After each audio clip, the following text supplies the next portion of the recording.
بسم اللہ الرحمن الرحیم۔ السلام علیکم۔ اسلامک ہیون چینل میں خوش آمدید۔ اگر آپ کو ویڈیو پسند آئے تو اسے لائک شیئر کیجیے گا، چینل کو سبسکرائب کیجیے گا اور بیل آئیکن کو ضرور پریس کیجیے گا تاکہ ہر نئی آنے والی ویڈیو آپ کو بر وقت مل سکے۔ ایک دفعہ کا ذکر ہے کہ حضرت سری سقطی رحمۃ اللہ علیہ کی مجلس ہو رہی تھی کہ خلیفہ وقت کا ایک مصاحب جس کا نام احمد تھا بڑی شان و شوکت کے ساتھ ادھر سے گزرا۔ اس وقت آپ یہ فرما رہے تھے کہ تمام کائنات میں انسان سے زیادہ ضعیف و کمزور اور کوئی چیز نہیں ہے اور اس سے بڑھ کر اور کوئی گنہگار بھی نہیں ہے۔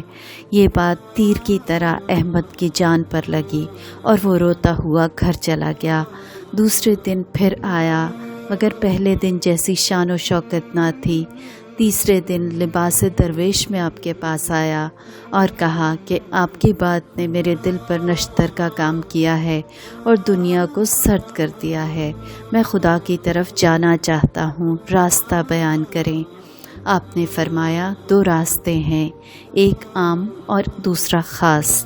احمد نے کہا کہ دونوں راستے بیان کریں۔ آپ نے فرمایا کہ عام راستہ شریعت کا ہے، شریعت کی پوری پابندی کرو۔ خاص راستہ طریقت کا ہے، پابندی شریعت کے علاوہ دنیا کو بھی ترک کر دو۔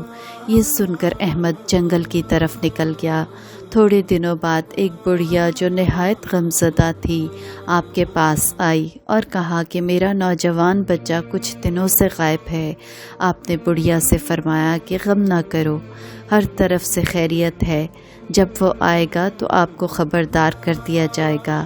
چنانچہ کچھ عرصے کے بعد وہ لڑکا درویشانہ حالت میں آپ کے پاس آیا۔ آپ نے اس کی والدہ کو اطلاع دی۔ چند دنوں بعد اس کی والدہ، بیوی اور بچے بھی آ گئے۔ احمد نے کہا یا شیخ، آپ نے انہیں میری خبر کیوں کی؟ آپ نے فرمایا میں نے وعدہ کیا تھا۔ ماں نے ہر چند اسے گھر لے جانا چاہا مگر وہ نہ گیا اور بال بچوں کو روتا چھوڑ کر جنگل کی طرف نکل گیا۔ چند برس گزر جانے کے بعد عشاء کی نماز کے وقت ایک شخص آیا اور کہا کہ مجھے احمد نے بھیجا ہے۔ آپ گئے تو دیکھا کہ احمد پر وقت نزا طاری ہے۔ احمد نے آنکھ کھول کر دیکھا اور کہا کہ یا شیخ، آپ وقت پر ہی پہنچ گئے۔ یہ کہا اور جان قفس انصری سے پرواز کر گئی۔ آپ روتے ہوئے جنگل سے واپس آئے تاکہ تجہیز و تکفین کا انتظام کر سکیں۔ شہر میں ہاتف غیبی سے آواز آئی کہ جو شخص ایک خاص ولی اللہ کا جنازہ پڑھنا چاہے وہ قبرستان کی طرف چلا جائے۔